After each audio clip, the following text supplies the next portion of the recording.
Thank you, DC, for taking the time and joining me on the podcast today. I really appreciate it. I've been looking forward to this conversation for a while. We met on Farcaster. We were talking about the Apple Vision Pro in the Vision channel, which is sort of designated for that type of discussion. And Hmm. for those who don't know or aren't familiar with Farcaster, it's this sort of decentralized social network. Or for now, it kind of looks like a crypto version of Twitter or something like that, but the long run ambition is a lot greater. So anyway, met on there to just realized we had this common interest in experimenting early with the Apple Vision Pro, obviously the new VR AR headset, and I reached out and wanted to see if you wanted to do a podcast conversation about it, and you're fortunate enough to oblige. So great to be on with you today. I think before we dive too deep into things, would love to kind of start with your story and some of the decisions you made along the way to get to where you are today. Yeah, thanks for having me on, Jake. I'm excited to chat with you on this topic, and I think most people know me from my presence in kind of the crypto community, where I've been um, pretty involved. I first got into crypto in 2013. Bought the Bitcoin top, sold the bottom during the bear. I feel like a lot of people from that time frame might have similar stories, but I was smart enough to come back in around 2016, 2017, and found out about this cool thing called Ethereum. And ever since then, I've just kind of fallen down the rabbit hole, just fascinated by how all of these new functionalities that Ethereum brings to crypto, and kind of this idea of a global app and trust layer, and that is decentralized, censorship resistant, and permissionless. And so that's kind of been my focus, and over the past few years that's been my sole focus, more or less. And prior to that, I worked as a management consultant for many years. Decided to leave that to focus on crypto full time in around January of 2021. And moreover, just an overall technology enthusiast. I grew up with a lot of, I grew up in the 80s and 90s, which was, I think, more of it was an interesting time for us. Someone sent me a link that says we're the Star Wars generation, because we're not quite Generation X, we're not quite millennial. And what that means is we grew up with a world that was analog, right? We saw the world as this non-digital thing. We grew up with records, with and then cassette tapes. And then we saw this explosion of this digital world. We were some of the first people who were online as teenagers. And I feel like that kind of shapes my view of a lot of these technologies, and that goes through to crypto, to AR, VR, and everything else that's to come.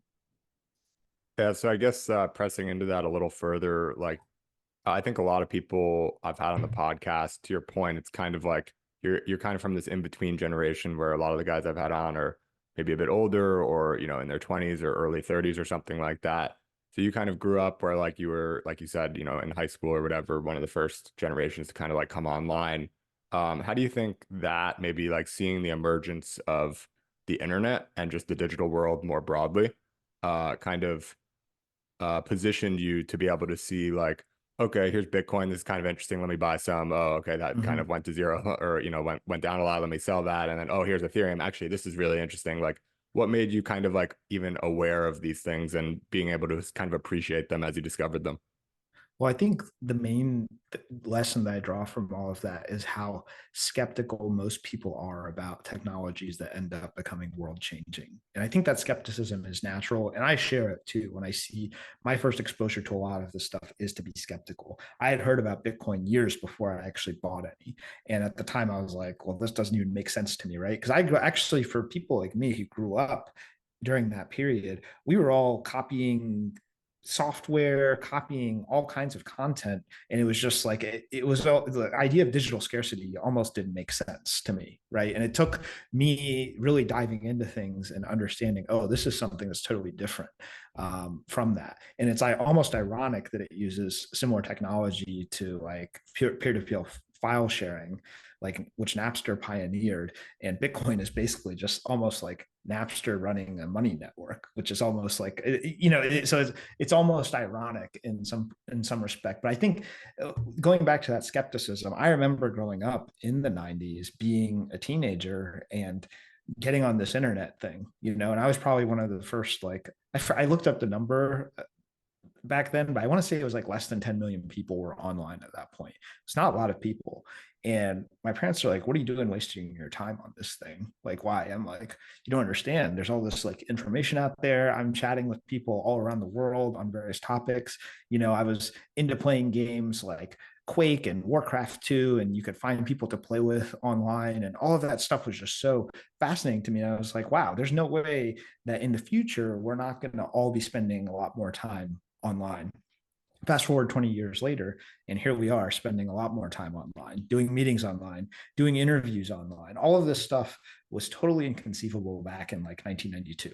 People just didn't even consider that that was possible.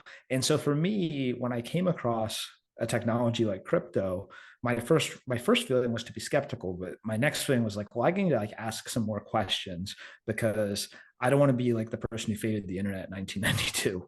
And there were a lot of people who were fading the internet back then. I mean, everyone thought it was like, the very common perception, even for those who knew about it, was this is pointless.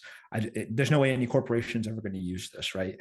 And then all of a sudden, companies started launching websites in like the late 90s, early 2000s. And all of a sudden, that's when the internet became something that was like, oh, here's something that's relevant to my life. I better learn about it. So I got into Bitcoin kind of with that mindset as I started to learn about it. And of course, it's a hyper speculative asset. And back then, it was even more speculative.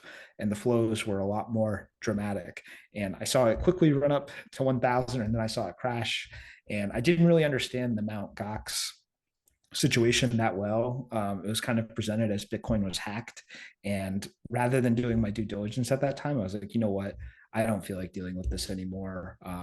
We'll see if it ever comes back. Fast forward to 2016, 2017, when it recovers at the all-time high. And that's when I was like, oh, maybe it wasn't a scam. And I feel like that arc that I just described is pretty common for people in crypto, no matter where they start.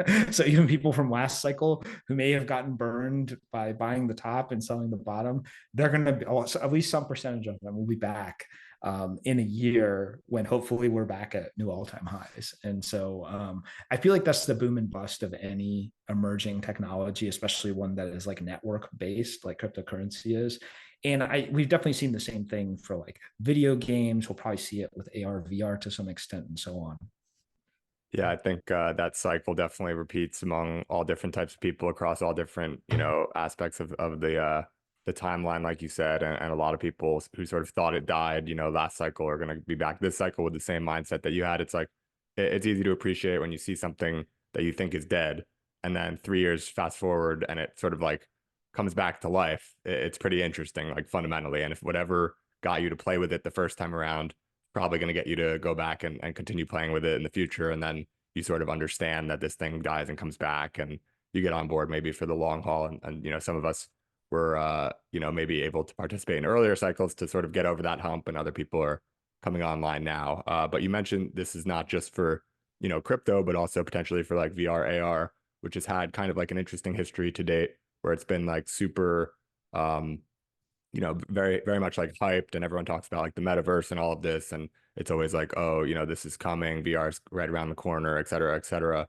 But then like, the Oculus comes out, and it's like very cool. You put it on. For me personally, I think I might have tried the original Oculus, but then I tried like the Quest 2. I think that was the first one that I owned. And I put it on, and I'm like, wow, like this is literally awesome. Like I'm like, jaw dropped. But then like, I use it a little bit more, and like I just basically don't end up using it. It just gets like collecting dust in the drawer. And Mm-hmm. it's weird to reconcile that, because it's like, here's this thing that's like mind blowing and like awesome, but I just don't use it. And I was very curious with, Apple's release to see, is this going to be a similar type of situation, or is this going to be like a genuinely new computing paradigm, and something that I, expect to use for hours a day, every day, or Mm-hmm. something like that. So I guess, what were your initial sort of, steps into the water on VR and AR overall, and then initial sort of impressions before you even got the Apple headset? Like, what were you thinking and anticipating for it? Sure. And I got into VR as being like an early adopter type, right? I already had like a gaming PC that was relatively powerful back in like 2016, 2017. I had like a 1080 Ti card, which was relatively powerful at the time and was sufficient to run VR. So I had that as table stakes. And then I saw the Rift come out and I thought it was like an interesting concept, but it seemed really targeted, especially with the developer kits and so on. It seemed more targeted at developers. So I was like, oh, I'm going to wait a little bit on this. It didn't seem like it was that easy to use. There weren't that many compelling experiences. And then when HTC released the Vive, that was the first headset that I bought. And that was one of the ones where you have to like set up the base stations around your room. It has to be tethered to your PC. And when I first got in there, I kind of had a similar experience where my jaw dropped. And honestly, what's interesting is the quality of the PC VR experience actually exceeds the quality of some of the mobile VR experiences, which I'll talk about in a second. But back then it was extraordinary, and I was demoing. I invited all my friends over. I was like, you guys got to try it. And my favorite use case ended up being like inviting people over to like try it out and just watching their reactions, because everybody has like this joyous feeling of excitement, like, wow, you use it and you're like, this is definitely the future. You can see this world where you're using this technology for a variety of different things moving forward, but certainly for gaming it was exciting. And from there, I've owned a variety of different headsets like the Oculus Go. I got a Rift S. I had the Quest 1, 2, and 3. I have a PSVR 2. And I, in using all of those, I wouldn't say any of them ever got back at that magic as that first moment. In a really palpable way. I mean, especially when I got to the Quest line, which, and I want to give the Quest some credit. It's definitely a very impressive piece of engineering. All three of them have been, and they're delivered at fairly compelling price points that are accessible. And that has been the first exposure for, I think, most VR participants at that point. So I really have to give Oculus and then Meta some credit for being able to produce products which got at that, because not everybody has that 1080 Ti, and these days we're really talking closer to like 3080 or 4080 card gaming PC. And so the ability to break out of that, at first I was kind of skeptical, but then when you do the wireless experience, you kind of walk away with, okay, this is actually a big deal, because being tethered to your computer just felt like such a step back. Like I'm playing these games where I'm like turning around a lot, cables getting all tangled up. People did all kinds of crazy solutions, like have suspension systems running in their ceiling so the wire didn't get tangled. I didn't do all of that, but when I used the Quest for the first time, just being able to turn around 360 was huge. And I think that the subsequent iterations of the Quest have improved the graphics and so on, but fundamentally those devices have been really focused on gaming. And the way that works is you put it on, you play a game, and then you take it off. And the quests are fairly well designed to be able to move around in fairly flexibly. But most people are not in there doing computing tasks wearing the Quest headsets, even the Quest 3. I think this newest generation of Quest had some innovations as it relates to the pass-through cameras are much better, and they are color. It also had some innovations as it relates to hand tracking. That's kind of cool. I wouldn't say either of those is very good. It's just like kind of there, and it gives you a glimpse into what that future is. But I didn't find myself using those headsets a lot. And I think that changed for me when I got the Vision Pro, 2 weeks ago. Because at first I was like, well, I'm going to try this thing out. I want to see how it works. I was just curious because Apple typically, when they get into a market, right, they don't half-ass it. They're normally going to come to the market with something that's good. Normally it's expensive, which this is. It's not going to be perfect. It's going to be clunky, but it's going to give you a full featured experience of what is possible. And this has been true in basically every major product that Apple has released for the past like 30 years. They do try to do this. And it always starts off as this super expensive thing that very few people can afford or need. And then within 3 to 5 years, it becomes something that a lot of people want and then later need. Yeah, no, that's a great background on sort of your experience. And obviously, I think it's safe to say you're like 99.9 percentile of like, dabbling with all of these early headsets and experiences. And certainly, like, I think I am probably 99 point something. And just in terms of at least globally, maybe in the US, just like 99 or 98 or whatever. But you're like at the cutting edge of like having experienced all of these things as they've come out and have been having been done it for a long time. And also being someone who can probably appreciate some of the earlier use cases around gaming and things like this. Um, so now we sort of have your impression going into the Apple headset where you're like, okay, I'm gonna try this out. I'm pretty optimistic here that this is gonna be like fully featured and at least give glimpses as to what's coming in the future. And it's gonna be too expensive and it's not gonna be quite right and it's gonna be clunky, but there's gonna be a lot there. When you actually got your hands on it and you tried it out, maybe not a jaw-dropping experience like your first experience because it's just hard to replicate that. Right. But what were your initial impressions?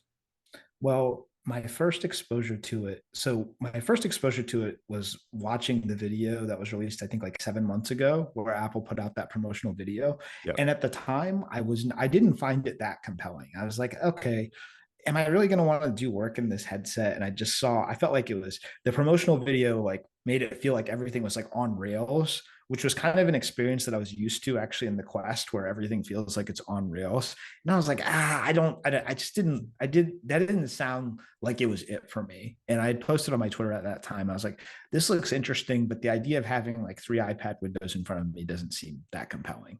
That was my thought. That was my takeaway. And then as we got closer to the launch date, they started to reveal a little bit more. And at first I was like, it's too expensive. I don't know if I really want this. And then I finally gave in. I was like, you know what? If Apple's coming to the market with this, it's got to have something that's pretty interesting. And it's kind of, for me, being fortunate to be in a position where I can afford it, I was like, I think it's worth the price of admission to see what they come up with. And if I really hate it, I'll return it. And, that was kind of my rationale. So I went and I picked it up in the store on launch day. And they actually had me do the demo, which I don't know if you did the demo. Did you do the demo when you got yours? The demo, like something you have to do in store, or just when you first boot it up, it has like you click on the different buttons and things like that. Yeah, so if you buy it in the store or if you pick it up in the store, they actually walk you through a demo and they Oh make sure no. the light seal fits and all that stuff. So the demo was really interesting because I had done VR a fair amount, as you mentioned. And when I got into it, I didn't know exactly what to expect. But the first thing I noticed was, wow, this is way higher resolution than anything I've ever used. And it was noticeable. It's to the point where in almost every headset that I've used, some level of screen door effect is perceptible. And that's where, for people who use VR, when you're in it, you can almost see something that looks like a screen on a screen door or a screen window, which is overlaid across your view. And I think the Quest 3 did a great job at minimizing that more. And the Quest uses, I think, LCD panels, but this is using an OLED panel. It's the first time this kind of panel has been used in this kind of headset with with this kind of pixel arrangement. Because for example, the PSVR 2, which I've got one behind me here in my racing rig, hooked up to my PS5 in the other room, that has like I think it's the pentile arrangement, so you can see the pixels really notably. But in the Vision Pro, you really can't see them. It's almost like, wow, this is like super sharp.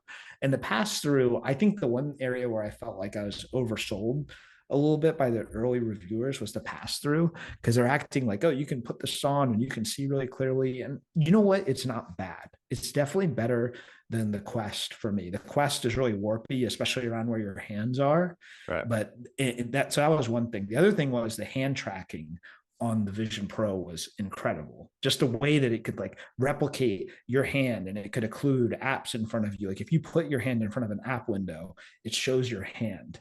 And that is so important, like for capturing your presence in this virtual world, right?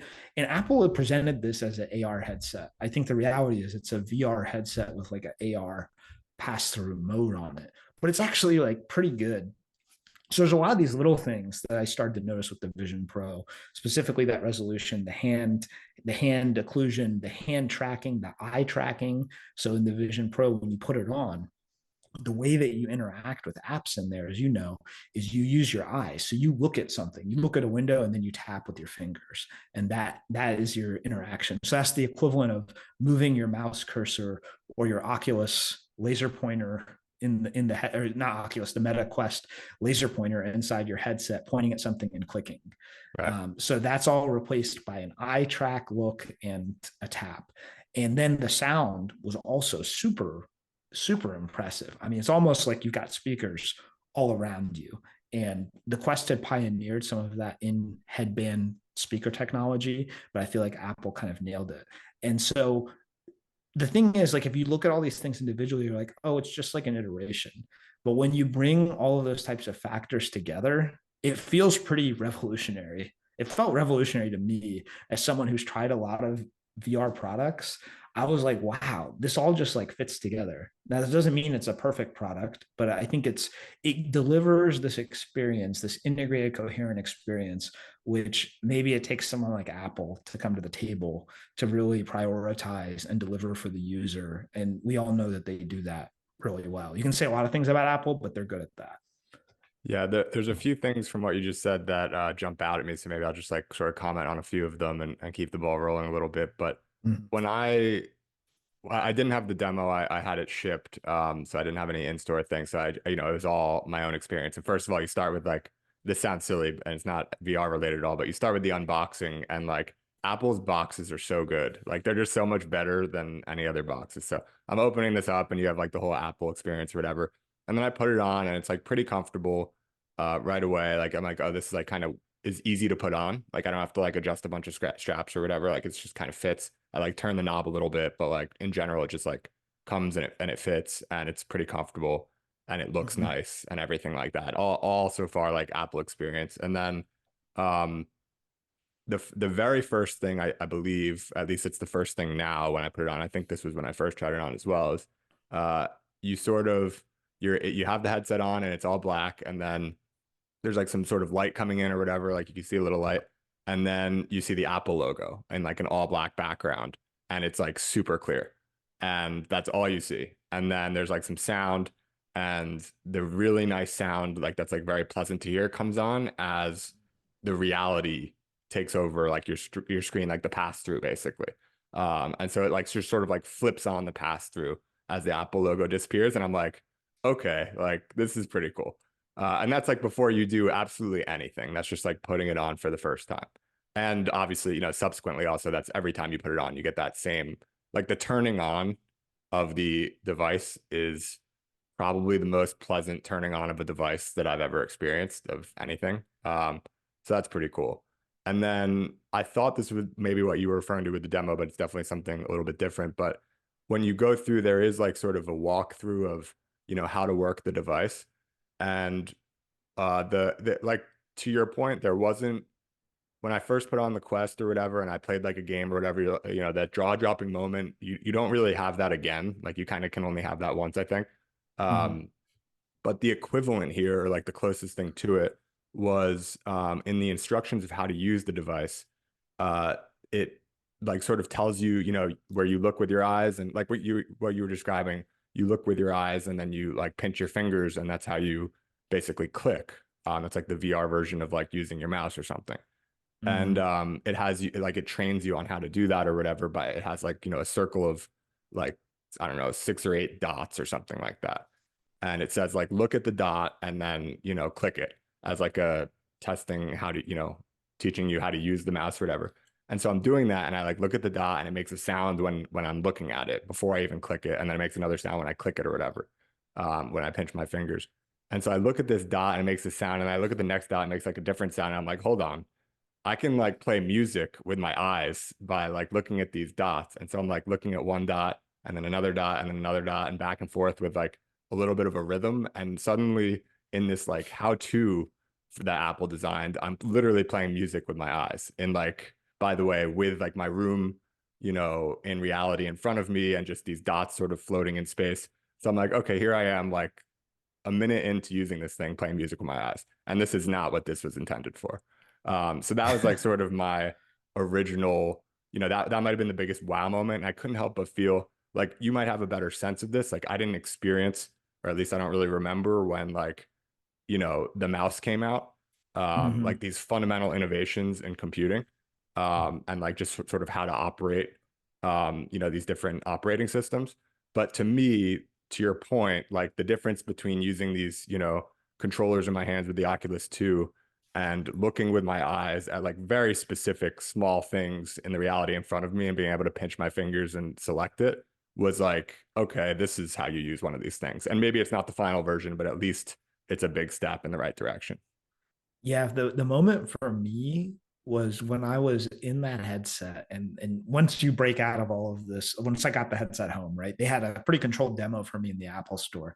But I got home and I just started moving windows around with my, I was able to quickly grab it and just it like move my hand, and whatever algorithm they're using to do that is just spot on. It feels so good. Like it just feels like when I flick my finger, I can put that window anywhere, and I can get it to like within a centimeter or less of exactly where I want it in my virtual space. And then the window, if you have the pass through on, casts a little shadow Mhm. on your physical space, which I think, like, you know, that's like, to me, like little things like that are so important for making you feel like you're in control of the operating system, and that this is not something that's trying, this is not, it's not virtual reality. It is trying to be this augmented reality, extended reality experience.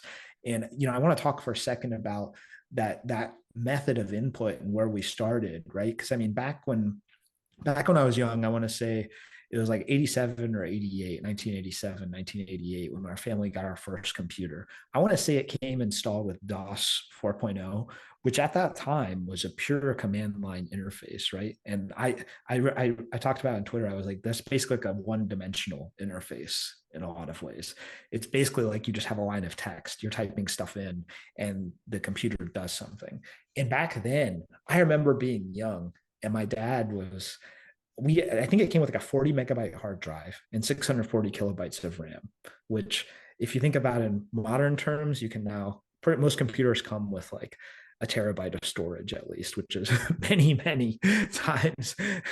I don't even, what is that? That's like a million. No, that's like a billion megabytes. I think that's what it is, right? It's a lot. It's a lot. I could be off on that. No, I think a gigabyte's 1,000. So it's a lot, whatever it is. I think it's a million megabytes at least. So in any event, terabyte is a lot of storage. And so, but I had this 40 megabyte hard drive, and my dad was like, hey, this is getting filled up from having installed a couple of apps on there. And he's like, can you figure out how to like get this stuff off of here so we can install more stuff? And I was sitting there like as a, you know, to 8-year-old or whatever. And I'm just like, dude, how am I supposed to figure this out? He's like, here's the instruction manual. I was like, okay. And that was like my first experience really diving into, okay, how do I make this kind of machine work? And this is an experience that's totally foreign, by the way, to anyone growing up today, because they've got a phone that just works all the time. It's always up. It's easy to delete stuff. But even back then, figuring out how to delete something was super intimidating. But I eventually figured it out through using the command line. I got lucky and didn't delete any important like operating system folders. And that was my first experience with computing. A few years later, Microsoft released DOS 5.0. I think it was DOS 6.0 that had the DOS shell in it. Okay, and we did have a mouse that was usable in other apps at that point, but it wasn't part of the operating system. But the DOS shell, if I recall correctly, that was the first like operating system app that I used, which had like, you can use this mouse to control things, and you can move a cursor around between various windows. And then all of a sudden, that was like the first taste that I had of like, oh, there's another way of like doing computing. I'm not just using this weird mouse thing to play my flight simulator game or whatever, you know, or to use it in Paint Shop Pro or whatever apps, or Print Shop Pro or those kinds of things. These are like all old apps that don't exist anymore for the most part. And so I started using that. And then my first exposure to Windows was Windows 3.1 in 1992. And that was where I really saw, oh wow, there's a whole nother way of doing computing. And of course, I mean, Windows wasn't the one to pioneer that, but Apple had done it, and then even like Xerox PARC had like initiated that whole visual graphical user interface. But once I started using that, I was like, wow, this is so much easier than using the command line. I was like, man, this is like, I felt like I was like, could do anything with this computer now, all of a sudden, having grown up with this. And it was now usable to a point where people who didn't have that level of technical understanding to be able to read a manual to do something could use these tools to do all kinds of magical things. And I felt that way again when I put on this headset and was doing this, what Apple calls spatial computing.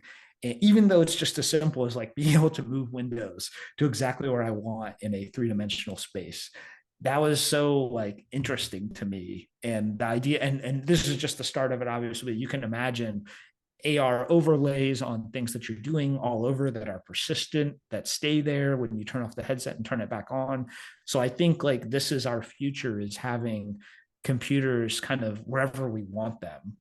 Instead of being buried in our device, we can bring the computer everywhere and do what we need to and just interact with it like it's just like a tool, like it's almost a part of our environment. So the focus becomes less on, hey, here's this device that I've got to look into. And I actually feel really disconnected when I'm looking at my phone and someone's in front of me. But if I know, like, hey, if I get an important notification, it's just can pop up next to your head, then I don't feel like I have to do that, you know? I mean, like, and even I have an Apple Watch, which does something similar, but I feel like once you layer in that visual element, I don't know. A lot of people think this technology will be isolating, and it probably will be in a lot of cases, but I also think it'll be liberating in a lot of cases.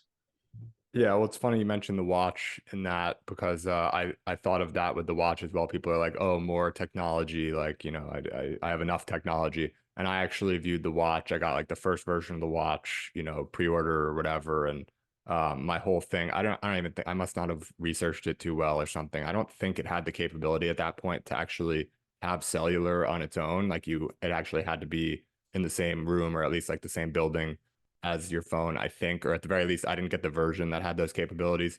And I got it without knowing that it didn't have that for the purpose of basically having this, you know, watch that I Mhm. could go out. You know, I was in college at the time. So I was like, if I could go out without my phone, like that would be awesome. I could like call an Uber, I could call a friend, I could text a friend, I could coordinate. But in general, I won't be standing at the bar looking at my phone because I won't have my phone. And I was like, so this is like a very cool way to actually Mm. leave my phone behind and not have it in my pocket all the time and have this thing that is sort of intentionally constrained so that I don't do, you know, too much of like just scrolling around on my phone. And similarly, I think that's like kind of similar to what you're saying. I haven't thought about it in too much detail, but almost, you know, you can imagine if this sort of develops into a form factor that's a lot easier to wear for, you know, many hours of the day, like a pair of glasses or something like that. Yeah. You wear them all the time. You have what you need all the time, and therefore you don't need anything all the time. Like, therefore, you don't need your phone ever. You don't really Mhm. need your computer ever. You have whatever you need whenever you need it, but it doesn't need to be sort of in your face all the time. And some of the like sort of negative repercussions from having this, you know, your phone in your pocket or whatever it might be sort of relieved by having everything available but not in your face to some extent. Yeah, I mean, I think that's spot on. And especially like for the watch, for example, like even if you didn't have the cellular model, which I didn't have the cellular model when I got my first watch, which I think I got in at like Gen 2 or something like that. But it was still useful because I could keep my phone in my pocket. Yeah. Okay. And so if I'm sitting there with someone and if I'm waiting for a text or something, I don't need to have the phone in front of me. I don't need to be like, oh, did I miss it? Buzz. I don't need to have it, in my hand. I don't need to keep, oh, hold on, let me just check to see if this person texted because I know I'll get the notification on my wrist when it comes through. So that's like, I mean, to me, that is a positive model for tech. And I think the experience of most people who have the watches, it's allowed them to be a little bit more removed from having to actually like stop their attention and focus on this device as much, this thing, right? I think this is actually people, it's funny because I think it was like Mike Three Enjoyer, who's a guy on Twitter who I've interacted with for a while. He was saying like all these people are saying the headset is like Black Mirror-ish, and because it's like it's dystopic because everyone's going to be walking around wearing these. And by the way, yeah, you do see people doing that right now as like publicity stunts. But if for people who own the headset, the last thing you really want to do is walk around in public with this thing on. I mean, I could see myself wearing it on a plane maybe, but it's not something that's comfortable enough to walk around with. Right. Right now, it kind of bobs up and down. It's not a light headset. I wouldn't say it's more uncomfortable than any headset that I own, but that said, it's not more comfortable than any headset I've really owned. So I think that's not there yet. But going back to that Black Mirror thing, this is the real Black Mirror right here. This is literally like we're all transfixed on this. Instead of being present in the moment, we're all just looking at our phones. So I feel like, fast forward, I don't know how many years it'll be, but let's just say 10, because I do think within 10 years, we would have a much better form factor device, probably that's mobile, probably within 5 to 10 years.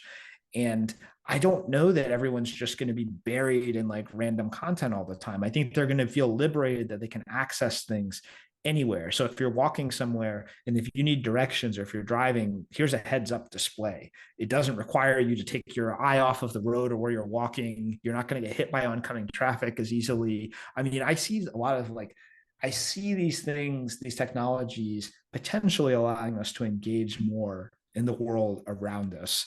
Now, some people will still use them for escape, right? I mean, that will still happen.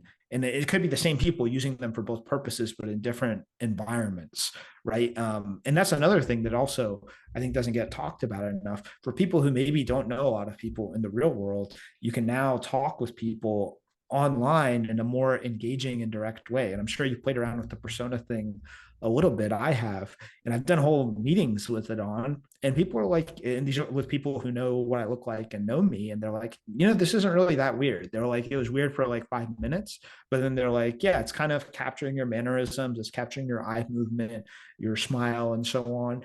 And I don't know. So I see a lot of potential for these devices to connect us and reintegrate us with our environments, maybe even more so than some of the downsides that people seem fixated on.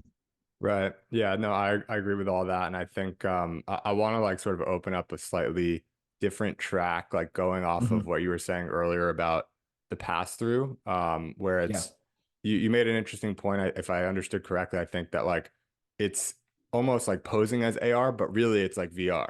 Like everything is manufactured in terms of what you're seeing, but it just happens to be sort of manufacturing what's in front of you.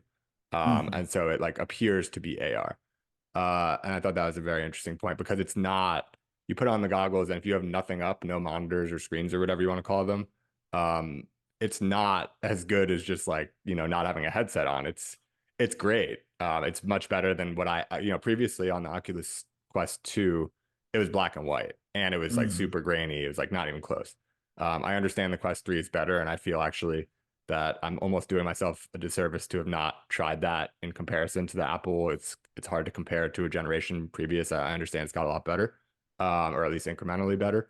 But Mm-hmm. anyway, moral of the story being like it's not it's not as good as reality. And Mm-hmm. obviously, and maybe not obviously, maybe eventually it can sort of get there. But what's kind of interesting to think about is like that is something that they do have to catch up on over time. Like the form factor is something that needs to get better over time in terms of like the physical device, but also the sort of resolution of reality um, does I do think it kind of needs to improve further, perhaps significantly further to sort of get on par with actual reality. And Mm-hmm. actually, I think that the limit of how good it can get is not even just parity with reality. It could go further to where it's actually better than reality, whether it's, I had I feel I have to kind of mention, I had a coworker who sort of originally put me onto this idea a little bit where he was like, when the Apple headset was being, rumored, he kind of thought it was going to be like just kind of like a headset that made the world look like Instagram almost, where Mm-hmm. like everything is just kind of like enhanced. And that would be like even just that alone, like no other features, like kind of interesting.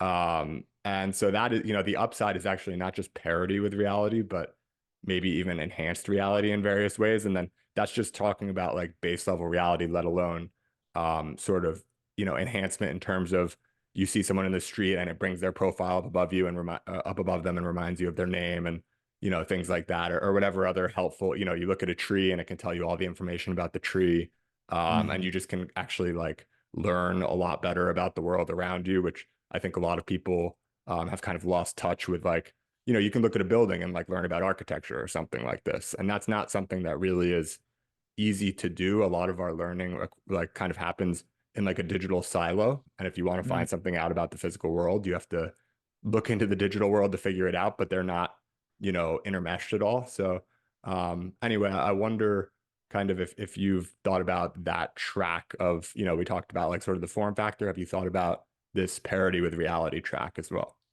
For sure. And I think with the current headset, so first of all, I'll say, regardless of how Apple marketed it and how some of the earlier kind of tech influencers presented the pass through, it's not, and like I don't know if you saw the review by Marquez Brownlee where he's like playing ping pong in this, just demonstrating how low the latency is. I think you could actually do something similar with the Quest 3. I think the latency in the Quest 3 feels pretty low to me.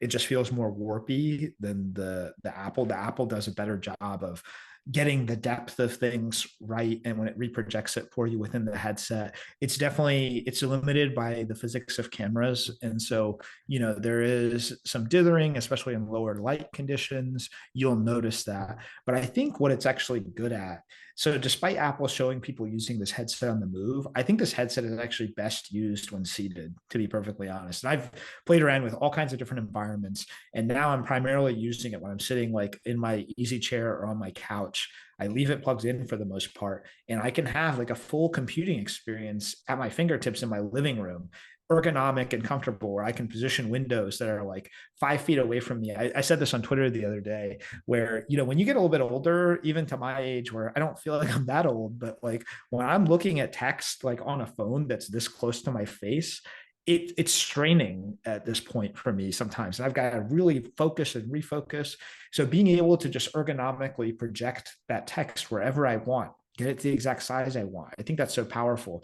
And I use the headset mostly in pass-through mode. Okay.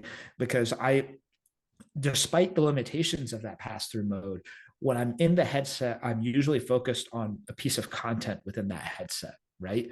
And so the environment is just in my peripheral vision. And so it's there, and it's sharp enough that I feel like I haven't left my surroundings, Mm-hmm. which I think is crucially important. And if my wife is there on the couch, I can look over at her. We can have a quick chat. I'm not going to have like a long conversation with her while wearing the headset, but we can have a chat about whatever. And it's not that, at least it hasn't been that weird for us. Now your mileage may vary with your own family, but for us, that's been how I've been using it. And so I think that for that kind of use, the pass through is actually more than sufficient at this point, if you're just using it to maintain awareness. So when I take off the headset, I don't feel like I've like went to a different world, unless I turn on the immersive mode, right? Then it Yeah. really does feel like you're in a different world. I feel like I've just been working on my computer. I take the headset off and I'm back to reality. It's like I didn't leave. Um, Yeah. Yeah, it's interesting in talking about it. You're like, I mostly use it in pass-through mode. It actually hadn't even like occurred to me that one would use it not mostly in pass-through mode, because I've tried, these environments that they have, which is like sort of a fundamental tab when you kind of open it up, that you've got like your apps, and then you've got these like environments, and you can select an environment that's, fully immersive, and you can kind of turn the knob to, you know, immerse yourself more in it, or just have it kind of be a little bit or whatever, but it can be totally mhm, immersive. And actually, relative to everything else, I was kind of underwhelmed with these things. Maybe it's because I had experienced the fully immersive thing um, with the Oculus, and because those immersive environments were intentionally sort of like animated and like, not real, whereas the Apple ones mhm, are trying to be like, it's like you're on a lake or you're in a mountains or something like that. And it's again like just not quite as good as reality. It's good, like it's, arguably great, but it's just not, you're not actually at the mountains, but it's pretty good. And actually where it gets to be really impressive to me, which is like, there's so I didn't realize how easy it would be to go into so many different directions with this conversation, but it's there's a lot mhm. there to sort of like go through.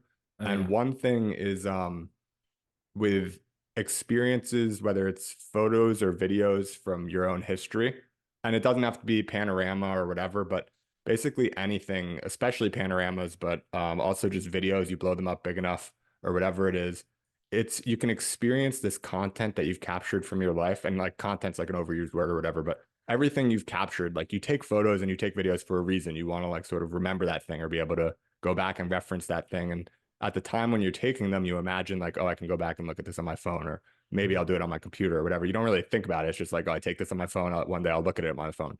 What you didn't imagine was that there would be this device that could come out in the future that could make that moment that you've captured, whether it was photo or video, like way more relivable than you possibly could have thought when you captured the moment. And so, there's this, you can immerse yourself in a lake that Apple produced as like an environment or something. And it's like I said, like a little underwhelming, but pretty cool. But if you go back through your own history and there's something that you actually remember, and you just need that spark of like being in a kind of pretty good version of it to make you feel like you're actually back there. For that use case, it's actually like extremely impressive. And I could sort of put myself back at like, the backyard of my childhood home and have like nostalgia. And I can imagine the same is true for like videos of your kids or whatever it might be. Have you, what is your experience been with like the photos and videos and everything like that? The photos are definitely incredible. And I think that if you're really into like your photos, it's almost worth it to buy one of these headsets. Like if you're a photographer, you just love revisiting your photos, you find yourself on your Photos app because it's compelling. When you're looking at photos on a screen this size, I'm holding up my phone. This is not that compelling. Okay. It's like you got to zoom in, you can barely see what you're looking at. If it's of a person, that's like 1/100th the actual size. You're trying to make that out. It is better on a monitor, right? A 27 to 35-inch monitor. It's better. It's maybe even better to have them on a TV where you've got 65 inches or whatever. But to see photos in front of you of people that you know and blowing it up to life size or even bigger than life size, that is almost like an awesome experience in like the true like definition of that term. It is Right. awesome, like your jaw drops. Right. And the first time I did that with some photos of a wedding that I went to, I was like, wow, it does feel like you're back there. And if you take any of the panoramic shots, they do this interesting like parallax effect where when you see your panorama, which is completely around you, it's blown up to basically be like the height of your ceiling or bigger, and you can almost look into the photograph because of some of the processing that it does. And then they also have introduced this concept of like spatial video, which I think is going to be really compelling once. Right now I think it does feel like a little bit of a novelty. A lot of people are commenting that they like it. I want to take more spatial videos. I wish they did supported spatial photos because I don't always want to like take a video or something, Right. which hopefully they'll add support for stuff like that soon. But I think it's just a way to get immersed in your content. I think that's really compelling. I do want to pull the thread on your previous on what we were talking about a second ago on like this AR versus VR dilemma that I Yeah. think we're dealing with in the space and tie it back into this because I think on the one hand, I think you're going to see the space diverge into like two sets of products, and we've already seen this to some extent. But one is going to be these VR headsets, will all have AR pass through capabilities going forward, and I think that's going to become an important part of the value proposition of these products, being able to use them in pass through mode. So expect that to get better. I think simultaneously, you will also see some more limited products emerge on the lower end. And if you're familiar with like the Meta Ray-Ban glasses, I think Hmm. that's a great example of that, where they don't even have a display on them, which I think like makes them like pretty limiting for me and not that interesting. They do have like supposedly great sound that comes out of the arms of the glasses, and they've got their built-in AI assistant. It's got two cameras on the front. It can't take stereoscopic spatial photos yet, but hopefully they could either add that in or do a future iteration. I hope Apple also releases some products on that end. And then eventually, once the technology gets good enough and cheap enough, you can imagine them putting like a transparent display or a projected display into a product like that. So now you're getting what you might consider to be more like augmented reality. Simultaneously, the headset side of things, which is the more VR oriented, will just get better and lighter and cheaper. And this will get more and more capable, the Meta glasses or whatever Apple produces. And eventually, maybe they meet in the middle and there's just one product. Um, but until then, I think that the pass through stuff can get a lot better. I think that with like post processing of the images and so on, which will get easier to do and maybe better, you might be able to see some of these camera limitations be offset by that. So I'm just excited. This is like the most innovative. There's going to be a ton of innovation over the next 10 years in this. And we're going to see, I think it's going to progress like mobile phones did, and it's just going to take off.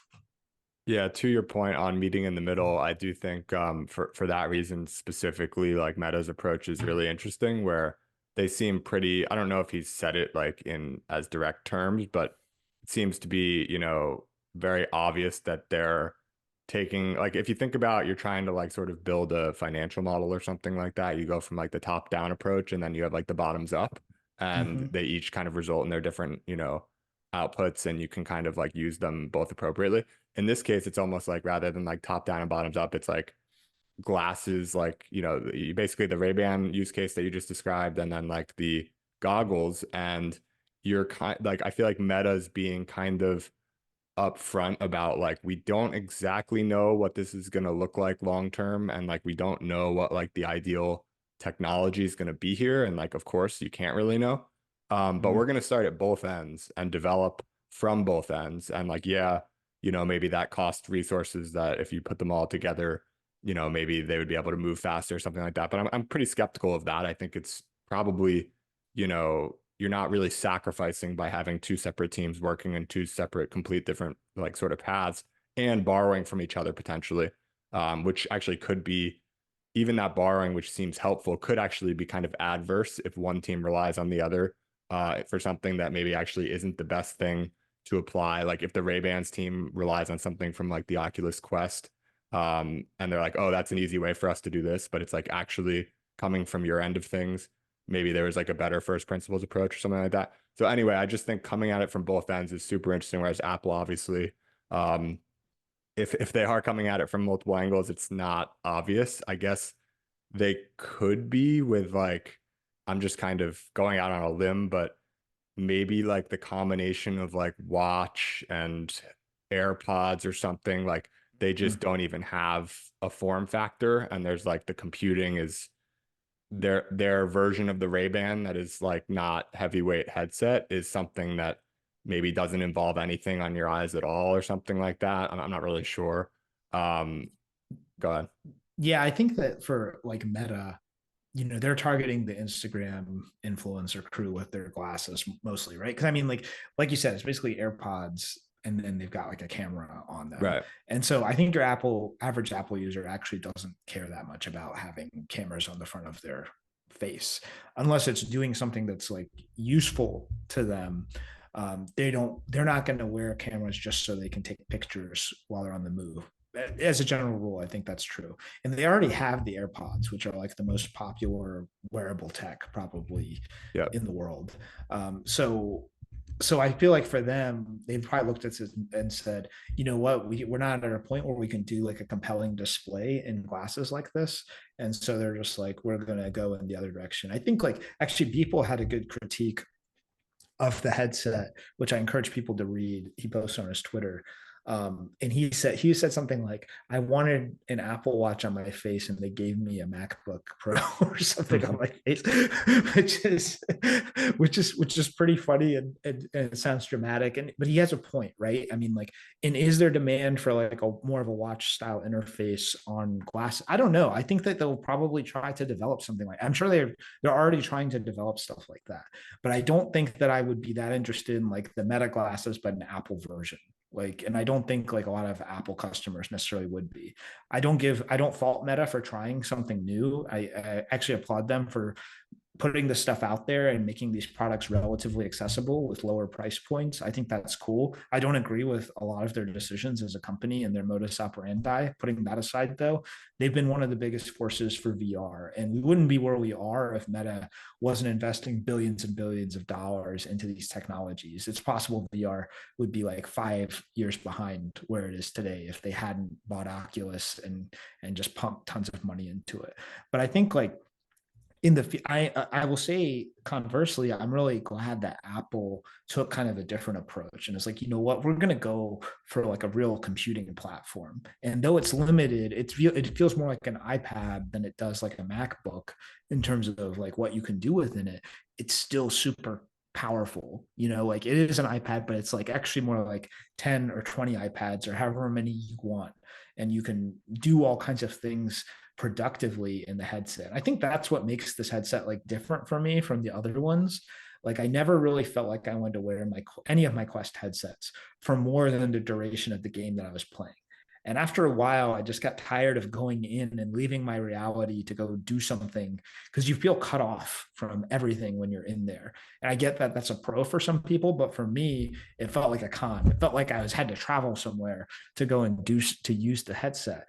And I've been using the Vision Pro for 2 weeks now, and I've used it more than probably all of my Quest headsets combined, which I'm not like proud to say that I bought those Quests and I didn't use them a ton. I mean, maybe Quest 1 and 2 I use more. I'll tell you, Quest 3, I probably put like 10 or 15 hours into it. And it didn't grab me necessarily. Whereas I can do like my computing tasks in the Vision Pro. You hook up a keyboard and you can go, man. You can do a lot of light productivity tasks in that headset, and you don't. And now that I've gotten used to it, I can wear it for like a couple of hours at a time, and it's not really that uncomfortable. Do you find that there are questions that you can ask yourself or like things that you can think about now when deciding, are you going to use the headset or are you going to just like sort of use your monitor or your phone? Like I think already people aren't even, before this, just with phone and computer, my thought is that people or I've kind of thought that basically people aren't intentional enough about what is the right tool for the thing that I'm about to do. Mm-hmm. And in this case, now you have another tool and it's like very different. Have you thought about what questions you can sort of ask or specific tasks that you feel are sort of best suited for the headset, other than what you mentioned earlier, which is, the question of where do I want to work? If I don't want to work at my desk, if I want to work on the couch, then this lets me do that. Are there other questions that you can sort of ask yourself? Yeah, and the location one, you could almost make a decision tree for this. To be honest, it might be something interesting to do, but the location aspect, I think, it is a really important one. It might even be primary for me, Hmm. because I've got my office. It's like upstairs in my house, and I don't always like to be up in my office as someone who works from home. I like to be in the living room or in different spaces, and so if we take that off the table, though, I think the first question is what you're doing does it require like really precise input? Does it require you to be pixel perfect? Like whether that's drawing something or if you're like creating like complex slides where you need to position everything in just the right place, the Vision Pro is not good for that right now. It can be if you have the keyboard and the trackpad with it, in which case you could probably make it work. And by the way, one of the cool things in the headset is if you have a MacBook, you can just open it up, connect the headset to it, mirror your Mac's display. But not only that, you can use the keyboard and trackpad in any app on the headset. Yeah. And so that I think is like actually that opens up a universe of things that you can do in the headset that you might not do otherwise. But in general, I think if you need to do really color accurate work, if you need to do that pixel perfect stuff, I don't think the headset is really there yet. So that's the first thing. Second is if you need to use some kind of really specific application, it's probably not on the Vision Pro yet. And if it is there, you're getting like the iPad version, which is usually compromised. It might not work great with the touch OS input right now. And I think like in general, my feeling with the headset is a lot of it is taking like these 2D experiences from like our iPads and so on and projecting them in 3D. I don't think we've like cracked 3D user interfaces yet. I think that Apple did a tremendous job in getting like the base operating system stuff down in that 3D, like being able to move the windows around feels basically flawless. The eye and hand tracking works really well, although not perfect, and I'd like to see it improved. But we haven't. I think it's going to take time, but we will see app developers develop these compelling 3D experiences, which really allow us to interact in 3D. And I think like if you've played VR games, I've been playing them, as we said, like since 2016, 2017, the initial game started off with like really it's basically like 2D windows in your space and it's like jarring. It's almost immersion breaking. And then over time, people are like, oh, well, instead of reloading the gun by like pushing a button, how about you reach down, grab a clip and like reload it? And, it almost took time for people to come up with these kinds of different 3D user interactions. So I think we're going to be skeuomorphic for a while until we have some of those breakthroughs. But I think that just going back to your question, I think that's like if you don't need that pixel perfection, then I think you can consider the Vision Pro. Like if it just requires like reading text, inputting text, if you have a keyboard, I prefer to do a lot of that now in the Vision Pro because of the things I mentioned earlier, because I can position it wherever I want. And I don't know if we mentioned this earlier, but text looks really good in this headset, like much better than any other headset that I've looked at. Like I can read like, if you can deal with wearing this thing on your face, you can read whole documents in there and it's more comfortable than looking at a 20-inch monitor or whatever. Yeah, I mentioned I think on Farcaster like the other day I just tried basically lying down flat on the floor. I have this like stretch that I try to do with like something under my neck and then like put my arms out. And so like I'm just lying down basically flat on the floor with the thing strapped to my head and looking like, at the ceiling and reading, a web like an article on the ceiling and just flicking, my pinching my fingers on the side and like sort of flicking it as I go. And like that's just not something it seems trivial, but you just can't do that in any other way. Like they could create a much simpler device that could allow for just that to be done, I'm sure. But you probably have to like download a book from Kindle or whatever. Like this, you can do it with the whole internet. You could do it with your email. You could do it with whatever you want. And then the other thing I think that's kind of important to mention, to your point on sort of like the keyboard really and the mouse making or the trackpad making like a lot of things easier that you wouldn't otherwise do with the headset because you don't want to use the virtual keyboard for much more than, a few words here and there. But you can use the virtual keyboard to, like prompt like listening basically, where you speak the text that you want to use. And I found that to be Mhm. super helpful as well if I don't want to sort of get the keyboard involved or if I just need to type, something here and there, but it's not like a typing intensive activity. So it'll be interesting to see also like I'm generally very bullish on audio. I think audio is like tremendously underrated still.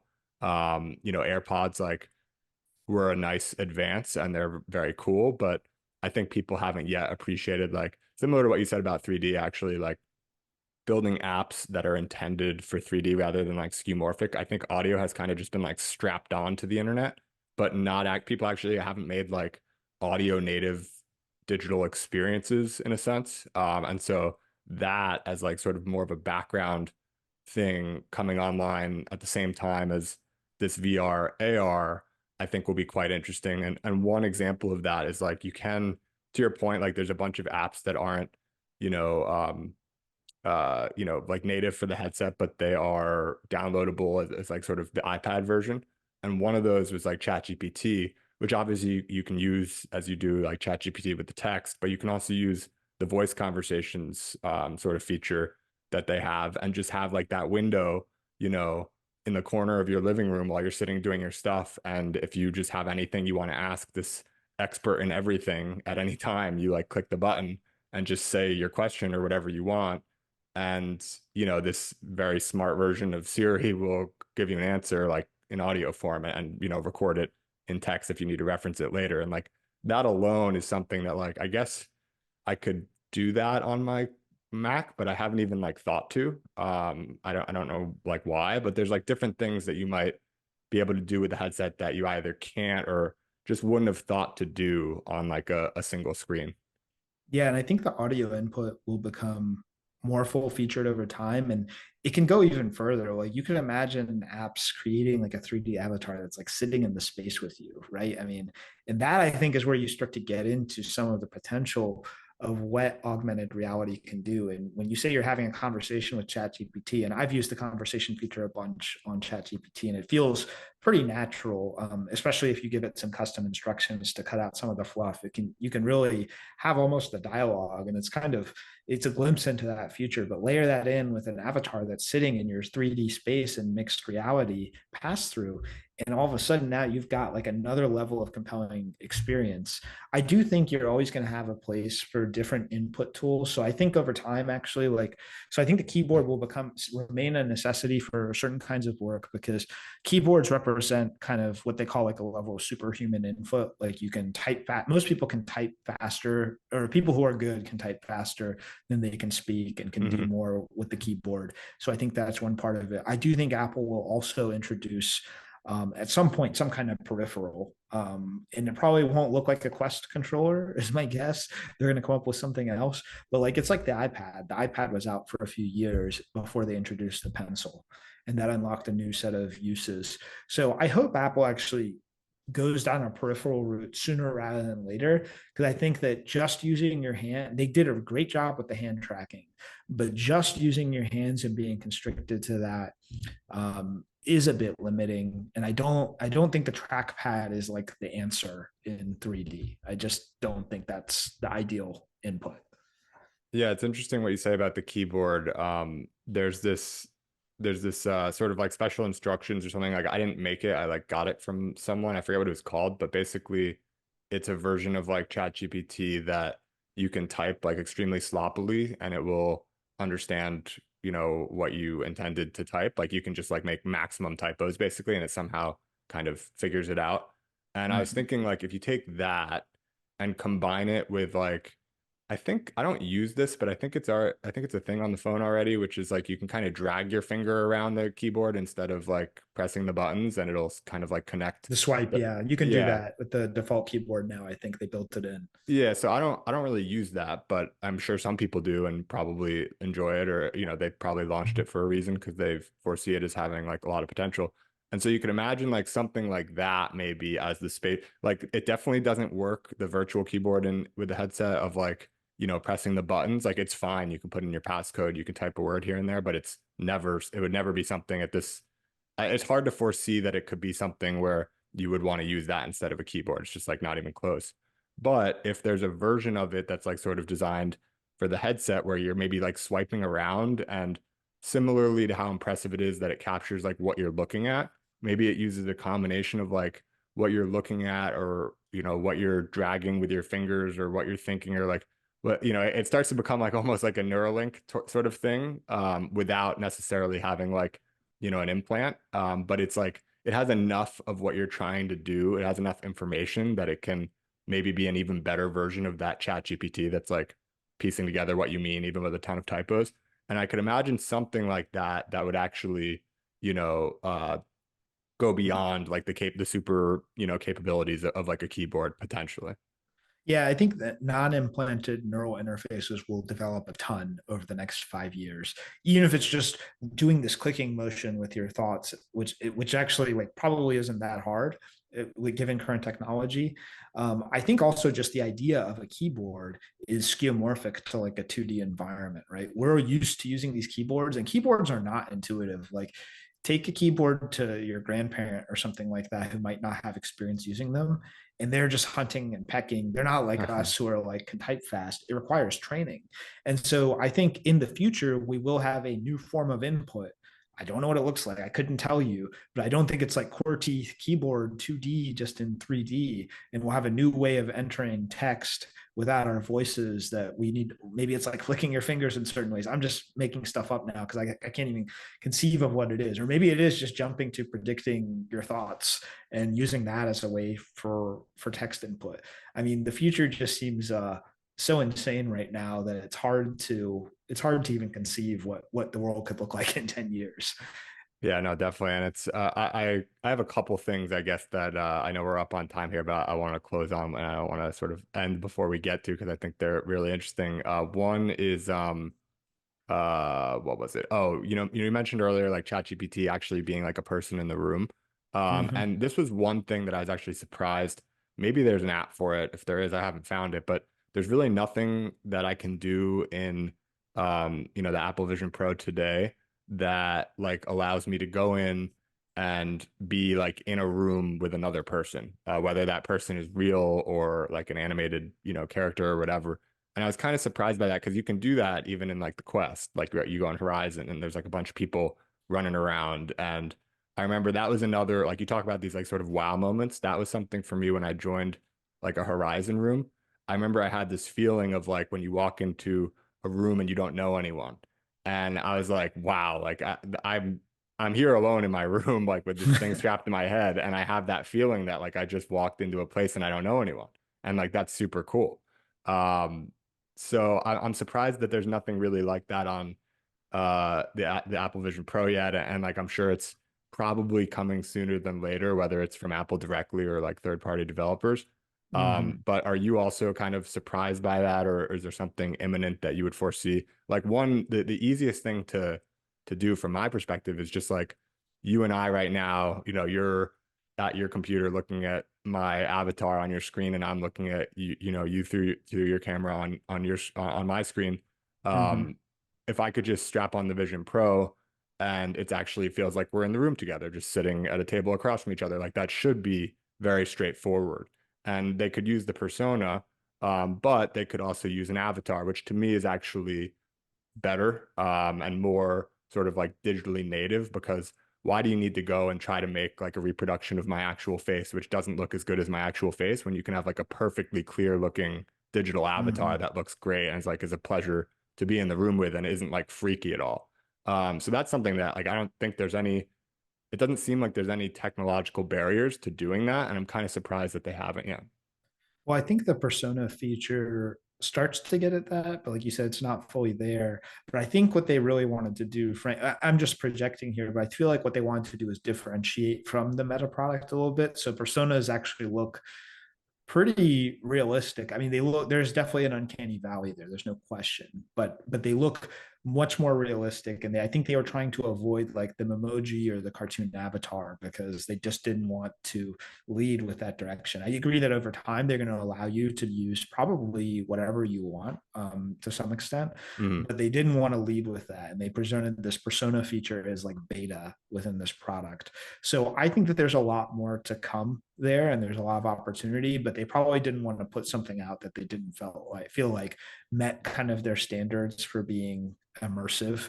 I do think they did a good job with the personas, and like there's a lot of subtle nuances to those personas. Like if you're in a FaceTime and you're looking at someone, if you have two people in a FaceTime and you're looking at one of them, your eyes will be looking at them on their phone or in their headset, and the other person that's in the conversation will know that you're not looking at them. Like subtle Mhm. things like that, I think are actually really technically impressive. I think too, just on the idea of these other entity, like these AI driven entities in your space. I think Apple, I don't want to get too deep into this, but most people are speculating that Apple is working on a fundamental re-architecture of Siri, and it's going to be revealed at WWDC this summer. And I think that that's going to be, Apple's been known to be buying up all these AI startups and has acquired a lot of AI talent as a result. This has been going on for years. So I think there's going to be a huge reveal around AI. And I think it's going to extend the capability of the headset tremendously, probably. This is just a gut feeling. So don't, Mhm. I don't have any insider information or anything like that. But that's what a lot of the speculation is in the space right now. And I think that's going to be super interesting to watch. Yeah, no, definitely. I mean, it's surprising how bad Siri is still, and how, stagnated basically it's been for so long. So it certainly wouldn't be surprising. And you could imagine that would just bring things forward a lot, not only, with the headset, but the watch and AirPods and the whole ecosystem basically. So last question, we didn't talk about it much today, but most people who know you from Twitter or Farcaster or whatever else it might be know, you're all in on Ethereum and big into collecting digital art and NFTs and everything like this. Mhm. You've spoken about how you think that virtual reality, augmented reality can really be a significant sort of milestone and step forward, for digital art and digital assets more broadly. Can you sort of speak to that a little bit more now with the context of having the Apple Vision Pro? Is there anything you've been able to do in there so far, or things that you could sort of foresee doing now that you've got this like, latest gen sort of experience? Absolutely. I think that, so for the first, I think like if we go back to the conversation we are having about photos a second ago, right? And we talked about the limitations of looking at photos on a 6-inch screen and then on a 13-inch laptop screen and even on a 35-inch monitor. It doesn't really feel like it's not an elevating experience. It feels limited. No matter how big you try to make it on one of those screens, you don't really feel like you can immerse yourself in the content. I think similarly for digital art, most people have consumed it on these small screens. They're used to that. That's what they think is like this. Oh, yeah, I'm looking at this piece of digital art and it's on my monitor, and that's great. What AR will allow us to do is you can then layer those art objects into your space. You can view them at, especially like in the case of generative art, which is my personal favorite kind of art form on the blockchain. Most of those pieces can be actually rendered at any resolution, which is part of the value proposition of generative art for me. So no matter how high resolution our screens get, you can blow up a piece of generative art to like infinite size practically.